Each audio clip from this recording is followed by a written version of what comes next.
with me today is a good friend of mine that disagrees with me when I say that men should have short hair. He is a Second Amendment advocate, Aiden Scarpacci. Aiden, glad to have you on. Thanks for having me on, man.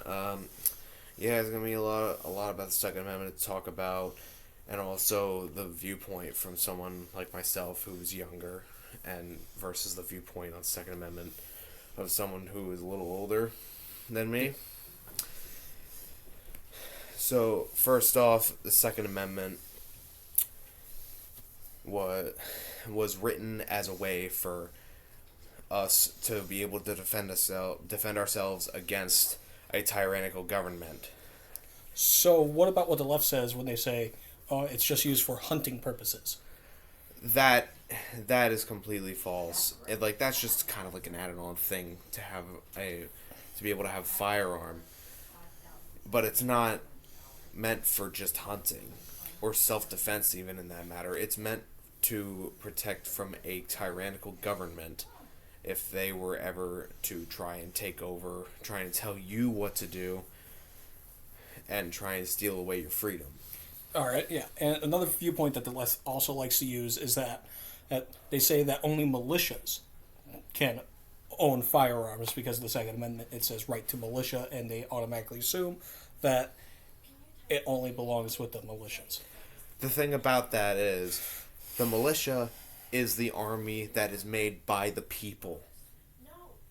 The militia is not the military. It's not the Marine Corps. It's not the army. It is the people building up an army, the citizens, to fight if the need ever rises by them. That's what a militia is. Yes, I 100% agree. So we have all these bans and regulations that are in place by the left and the right alike. So personally, I do not think that we should have just nothing banned. And I think that we have a right to have everything that the U.S. government has because that's how the founding fathers intended it. What is your viewpoint on that? My viewpoint is, yes, we should be able to own anything that the government owns except for nuclear weapons. Okay, it can only go so far for me, even as much of an advocate as I am for the Second Amendment. Owning something like a nuclear weapon, that seems a bit much for me. Or even owning maybe a Moab. Hell, that's not a nuclear weapon, but it is a weapon of mass destruction. That is an actual weapon of mass destruction. And I think that the U.S. government should do away with nuclear weapons. Well, the U.S. government, as we speak, is actually denuclearizing everything. They are going to more stuff that are like Moabs because they find that they are more deadly, and it doesn't inflict the atmosphere as bad as nuclear does. Yep. And that's a great thing, especially for survival of the planet. You don't want to use nuclear weapons, especially with the amount of damage that they cause. But yes, I think that we should be able to own what the U.S. military owns, like fully automatic weapons, artillery, all that type of stuff. Well, people argue saying that Americans cannot own artillery, but James Madison, when he was president during the War of 1812, he released a letter saying that people can own cannons, which was actually artillery. It is fully legal for U.S. citizens to own cannons, but in all honesty, those are still artillery. So technically, the infringements that are on hand right now with the government, they are infringing on that part of the Second Amendment. Yes, absolutely. Cannons are actually artillery. And hell, that's even a part of there's a Texas flag that says "Come and take it" because that was something that the U.S. government was trying to take from them. Yeah. And even today, you'll see citizens can own artillery. It's completely legal. Probably costs a lot of money, but it is completely legal. Yeah. So people say that it is very unfortunate that the United States has more guns than people. This is particularly people of the left and in Europe. Europeans like to say that the reason why the United States has a terrible crime rate is because of guns. Same with the left. Do you agree with that statement? No, I do not. It's the problem. Well, let's see. Because yes, we have more guns than people. Is that a problem? Yes and no. I mean, that's the thing about if the government wanted to confiscate guns, they couldn't get them all because there are more guns than people, and not all of them have a serial number on it, of to which they can track. And that's how criminals get their guns. They get them illegally without serial numbers, and that's how they commit their crimes. That is why the U.S. government would never be able to actually stop crime by taking away guns, because they would only get it out of the hands of the good people. Yes, I agree. I mean, we even see it in the UK and Australia where they have banned all of these different firearms, and now in the UK they're also banning knives because of all the affliction rates. But governments do not realize that people will actually just kill people by any means. Oh, absolutely. There is literally, this is an actual statistic that a lot of people obviously are not going to believe. More people are killed by hands and feet than AR-15s. Yeah, yeah. So we even look at the rates of how people kill. You kill. Guns I believe, aren't even in the top five. Oh, Five. yeah. And that is with them including suicide by handgun. Oh, yeah, and that's actually more than half, I think, of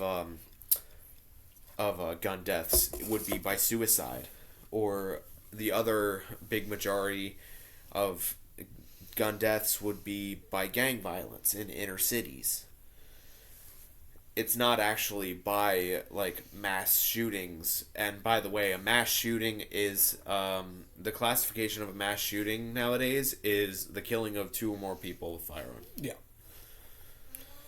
Yeah, mass shootings back then used to be a lot more, but since they wanted to lower the number, they wanted to make sure that there was more, so they can inflict their policies on law-abiding citizens, saying that, oh no, wait, this was a mass shooting, but like, what will we still contribute to a mass shooting? Like, there's multiple people breaking into your house and you shoot them. Well, that's the real question. Will they still consider that a mass shooting, even though that someone broke into your house illegally? Yeah.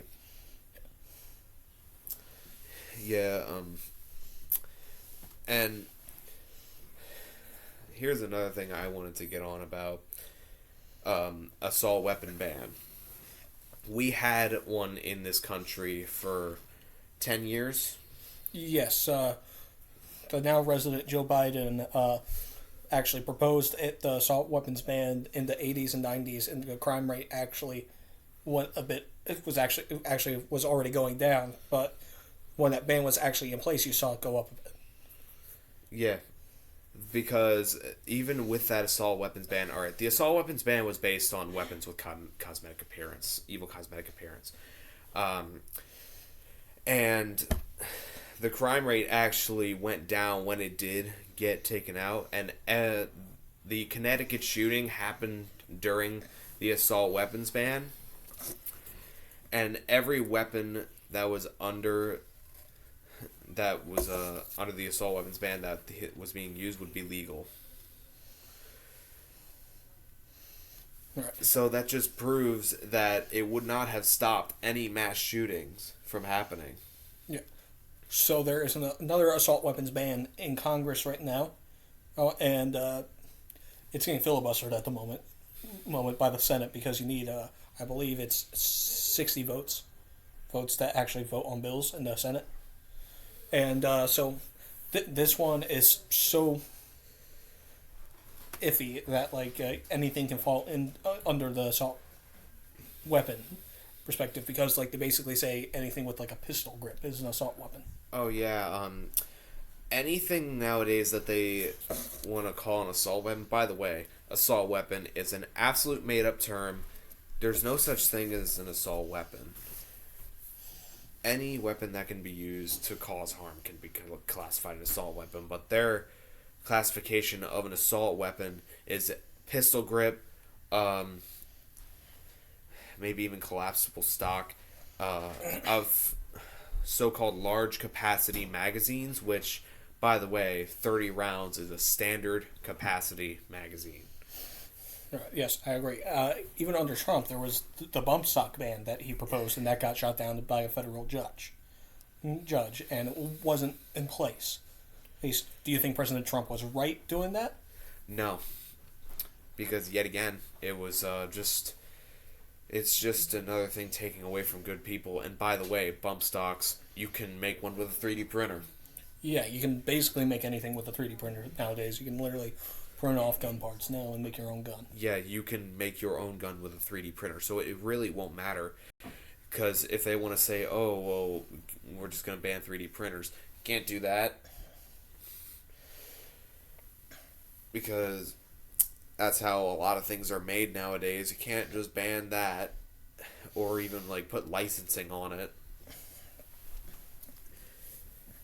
Yeah, well, people say look at the UK, okay, with everything, but if we actually look at the UK, we see statistically that they are at the highest crime rate that they've been in decades. Oh yes, they got rid of guns and now they're wanting to get rid of knives. The crime rate's just going to keep on going up if they want to keep on stripping people of their right to defend themselves.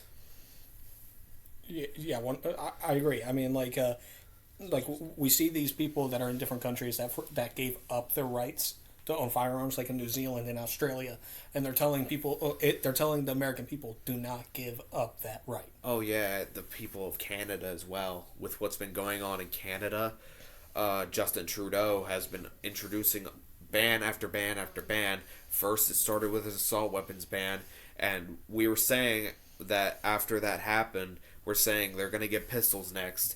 And what happened? They put a freeze on handguns. And their crime rate in their inner cities has only gone up, and the overall crime rate of Canada has gone up ever since he introduced that ban. And now he's even looking to ban hunting rifles, of which he would deny over and over, which does not help at all. The crime rates are just going to continue to go up. Yeah. Yeah, people say that there's a correlation with guns and crime rates. They say if you own more guns, that crime rates go up. When statistically, it's been proven false every single time. When there's a crime with a bad person with a gun and a good person with a gun, good person with a gun wins. Oh, absolutely. Hell, look at a place like, I think New Hampshire. They have some of the most lax gun laws. It's one of the safest places to live in America. Even Texas. Now, here's the thing about Texas. I don't exactly agree with their concealed carry with no permit. I think that you should have a permit to conceal carry. Okay, well, that's where we disagree. I believe that you should be able to open and conceal carry on the Second Amendment. And keep in mind, I grew up on the border, so I know.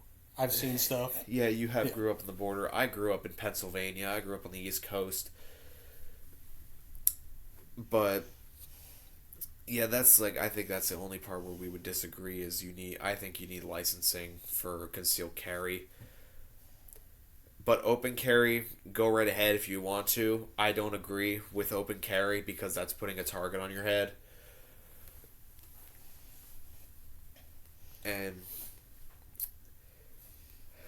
But Texas, I mean, with everyone I think is carrying a gun down there, you never hear of mass shootings except for the one that just happened in Uvalde, Texas. Yes, and that one was 100% the cops' fault. Oh, that one was 100% the cops' fault. It was, you had this mass shooter that went in there that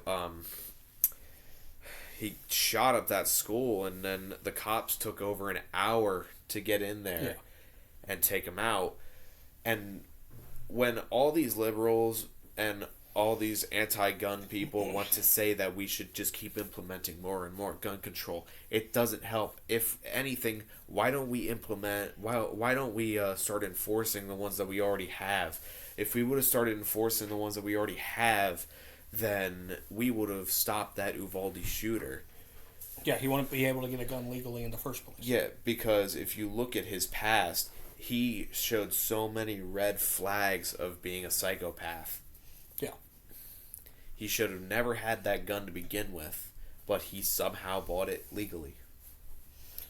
Yeah, and it's very unfortunate. Democrats want to push more regulations, just more everything, and yeah, now you have the Republicans arguing that, look, your point of view, if we just implement the laws that we have in place, we wouldn't have this. But like at the same time, with the laws that we have in place, for instance, women have a lot of stalkers and all that. Yes. That with a lot of states, that like this process takes several days, and something can happen to them in those several days. So the real question is, do you think that we should lower that, especially because we know that people, well, let's be honest, are creeps, and like there's people are initially evil. I believe that we should lower that because there are evil people, and even if we do start enforcing all the laws that we have in place currently, that still won't stop everything because people still get their firearms illegally. Yeah. Yeah, I think Dennis Prager said it best, is that people are naturally evil. Well, because you have to learn how to be good. Good, because you look at kids, they're very tempered. Yes. Do you agree that everyone's naturally evil, and you learn goodness? I don't particularly believe that everyone is naturally evil. I believe that everyone is neutral, and what they are taught is what they will become. Okay. And that is a way that the U.S. government will push their beliefs on people that don't know much, and that's why they're good at manipulating. Because they play on their emotions, they play on feeling, and they play on the people that don't know anything, and they shape them to be what they want. Yeah, that's necessarily true with the left and the right. Right, they just play with emotions differently. These politicians go out there and they're playing with people's emotions, and they don't see a big deal about it. Yeah, and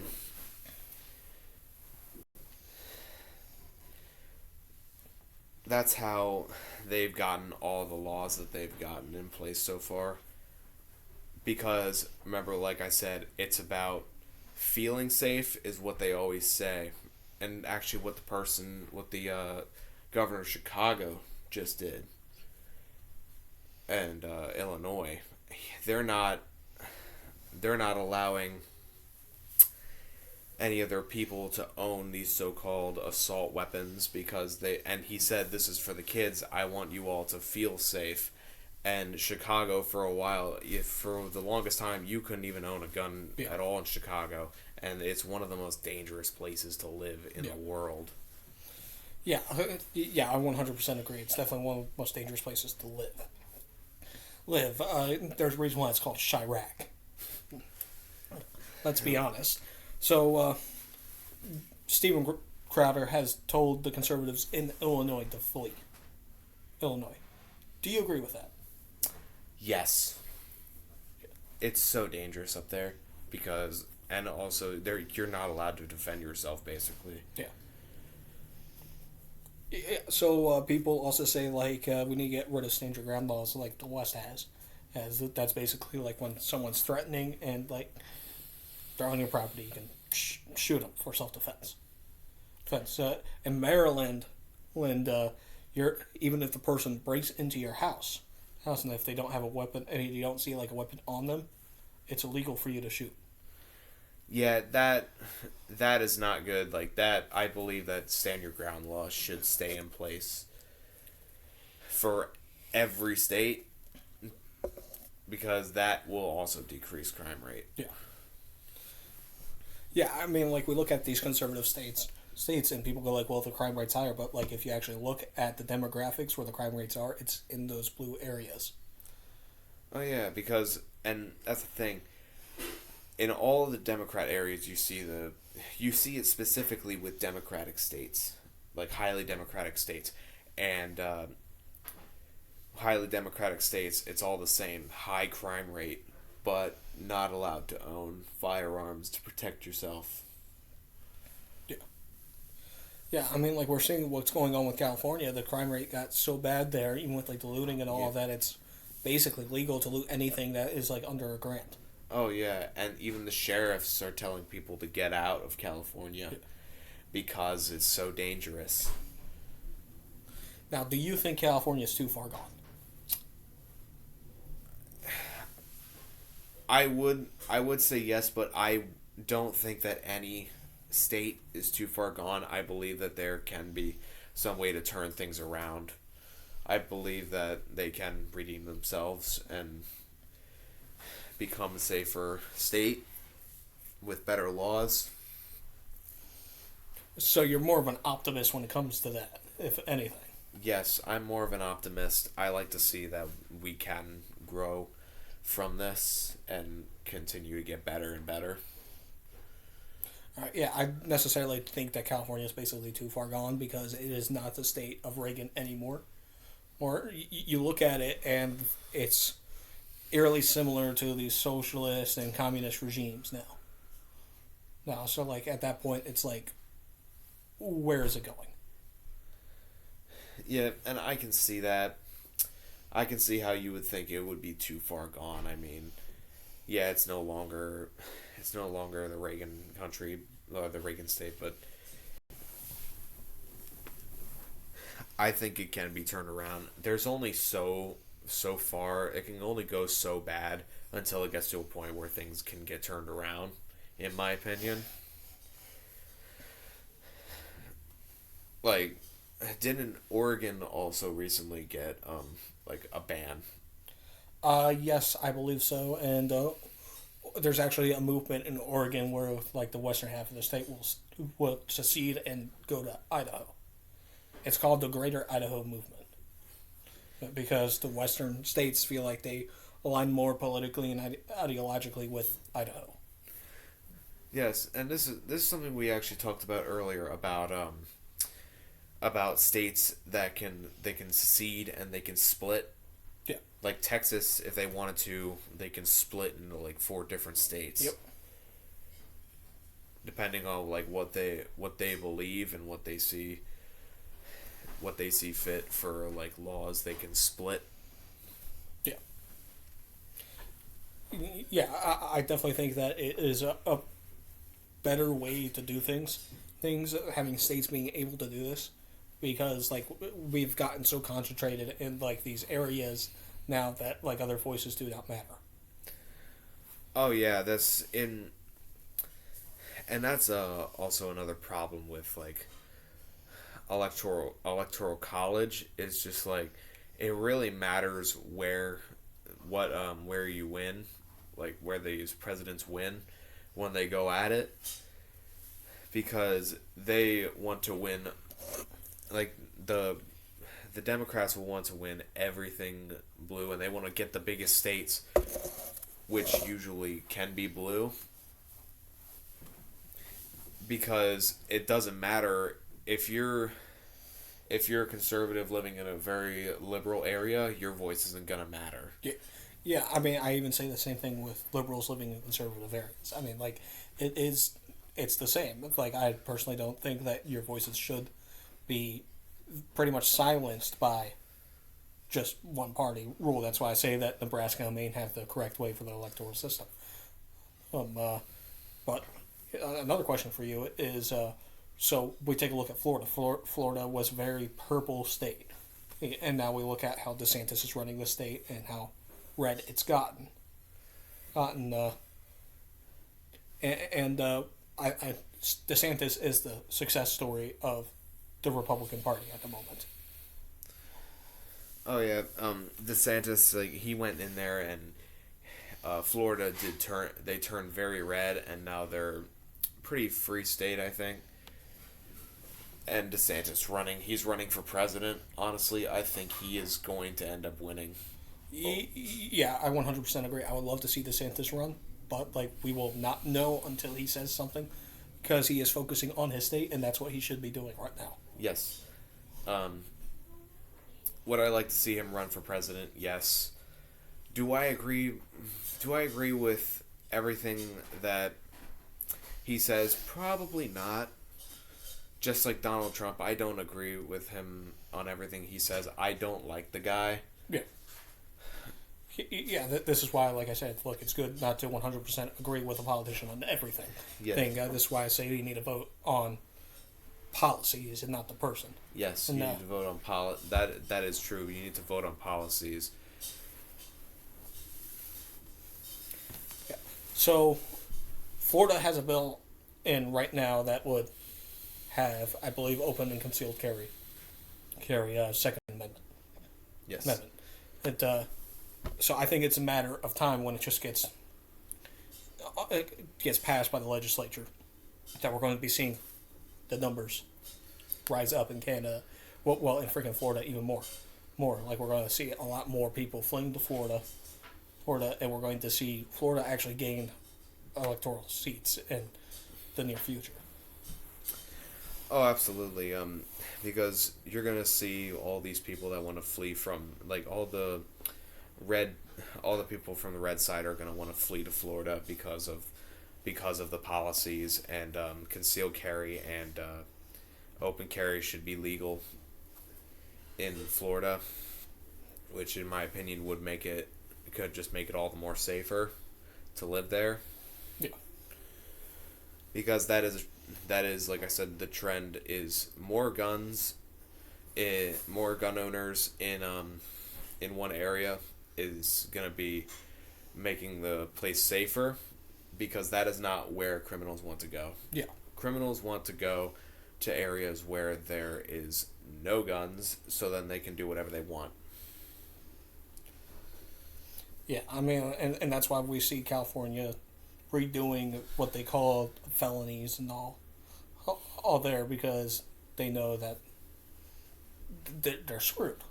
Oh yeah, they're screwed for now. And what did you say? They're taking, like, any valuable that's like $1,000. Yeah. Yeah. If anything's over $1,000, is like $1,000 and over, it's a misdemeanor. So like you can literally take something that's $900.99, and it'll be a misdemeanor. That now I see why you would say that is too far gone. But I think that they can probably turn that around. Okay. That there will be someone that will rise up. That's what the Second Amendment was made for. Someone's going to go ahead and break the law to make better laws, and to show everybody that it's better to have less gun laws and to actually be able to protect yourself, and this stuff won't happen. Misdemeanors of stealing objects over $1,000, stuff like that, will not happen. Yeah. Well, and I think we enjoy your brilliant insight on the Second Amendment coming from such a young age. Younger people tend to, like I say, they tend to think emotionally. You think more logically, which is great. I think more logically. I mean, I grew up in a slightly more liberal household, but I was taught properly on guns by my father. He taught me properly how to properly take care of them and use them, how to use them safely. He taught me gun safety. And then I decided to go further into it to see the gun laws and how everything works. And I decided, and I see that all these people are thinking too emotionally when I see the reason for the Second Amendment, the reason that it's in place. And I see the government pushing all of this stuff to try and get all these people to think this way and think that guns should go and that it will be better so that they can feel safe. Yeah. Yeah, the Founding Fathers made sure that we had this right. Right, our first 10 amendments, they made sure they were the first 10 for a reason. Yes. And the thing about the Second Amendment, now, people would say this to me, and I have gotten this, why do you only, why are you going only after the Second Amendment? Why aren't you thinking about all the rest of them? The Second Amendment protects all of the other amendments, especially the First Amendment. Yep. Once they take away the First Amendment, or the Second Amendment, then they can take away the First Amendment, and then that's when they can just start telling you what to do. Yeah. Yeah, thank you once again for your insight, Aiden. I understand that you got a quote for us to make yes. the podcast off. I do have a quote, and this is a big one.